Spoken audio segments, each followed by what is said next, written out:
The disturbing story of Derrick Smith, the bullied 13-year-old who violently murdered a 4-year-old boy. In August 1993, Derrick Smith became known as the freckle-faced killer, after he tortured and murdered young Derrick Robie in the woods of Savona, New York.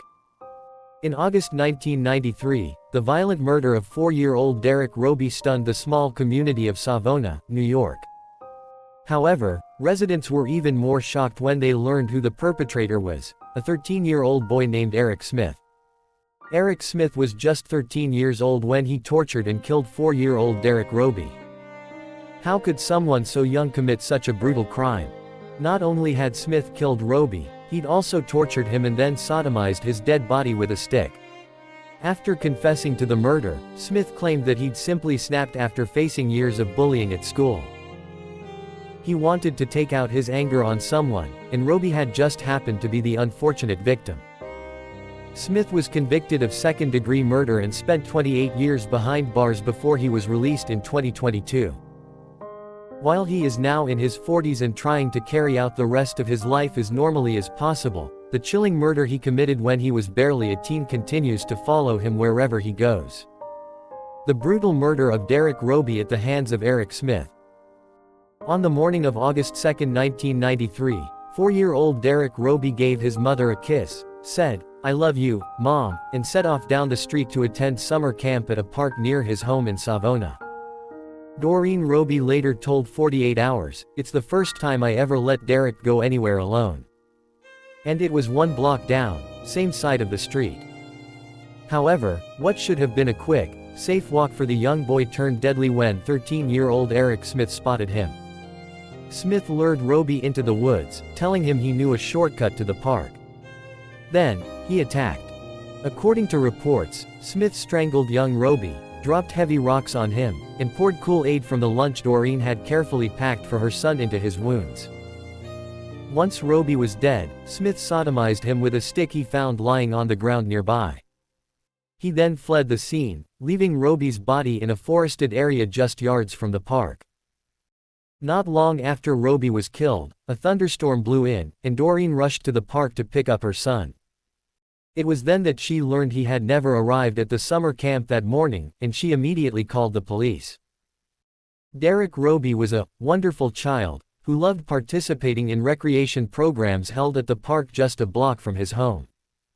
It only took officers a matter of hours to locate Derrick Robie's remains. They were shocked by the brutality of the murder, and residents of the small town quickly began speculating about who could have possibly done such a terrible thing. The answer would shock even the most seasoned investigators. The grisly confession of the freckle-faced killer. In the days following the death of Derrick Robie, Derrick Smith's family became concerned about his behavior. Smith approached a neighbor and family friend named Marlene Heskell about Robie the very night of the murder. "Derrick asked me what would happen if it turned out to be a kid who had killed Robie," Heskell said. He also reportedly questioned her about DNA evidence. Heskell assumed that Smith had perhaps witnessed the murder and had been threatened to keep quiet. She approached his mother with her concerns, and they took Smith to the police station to speak with investigators. Though he denied any involvement at first, Smith eventually broke down and confessed, "I'm sorry, Mom. I'm sorry. I killed that little boy." When the news broke, the citizens of Savona were shocked. They'd assumed a stranger driving through the area had killed Robie. The little boy had been beloved by the whole town. He'd even earned the nickname, the unofficial mayor of Savona, because he was frequently seen sitting on his bicycle and waving at passers-by. Now, it was up to the police to determine exactly why murderer Derrick Smith had committed such a horrific crime. Derrick Smith was tried as an adult for the murder of Derrick Robie. John Hibsch, one of the investigators on the case, recalled how disturbing it was listening to Smith speak about the murder. "He totally enjoyed it. Didn't want it to end," Hibsch said. Similarly, John Tunney, the lead prosecutor, noted, he could have simply killed Derrick, but he chose not to. Derrick continued to deal with Derrick's body because he wanted to, because he chose to. And, most frighteningly, because he enjoyed it. As the investigation unfolded, it was revealed that Derrick Smith had been bullied for years leading up to the murder.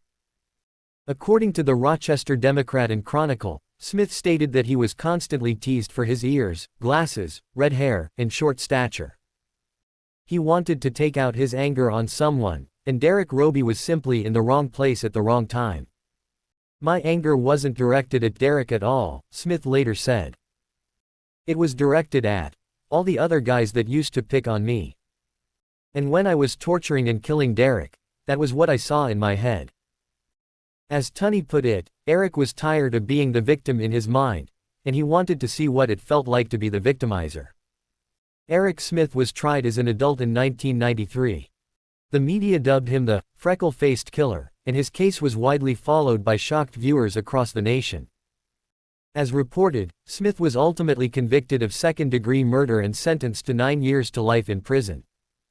He was held in a juvenile detention center until he turned 21, at which point he was transferred to an adult prison. At a parole hearing in 2004, Smith admitted that strangling Derrick Robie made him feel good because, instead of me being hurt, I was hurting someone. Eric Smith was denied parole numerous times before he was ultimately released from prison in February 2022.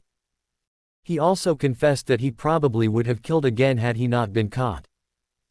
Smith was denied parole numerous times over the decades, but after serving 28 years in prison, he was eventually released in February 2022. At his final parole hearing, he told the board that he was engaged to be married. His fiancée had reached out to ask him a few questions while studying to be a lawyer, and they'd fallen in love. "I want to get married and raise a family," he said, according to reports. Pursue the American dream. Upon his release, Eric Smith moved to Queens, New York, where he is trying to live out that dream despite his violent past. The 13-year-old kid that took Derrick's life is not the man standing in front of you, he told the parole board at his final hearing. "I'm not a threat.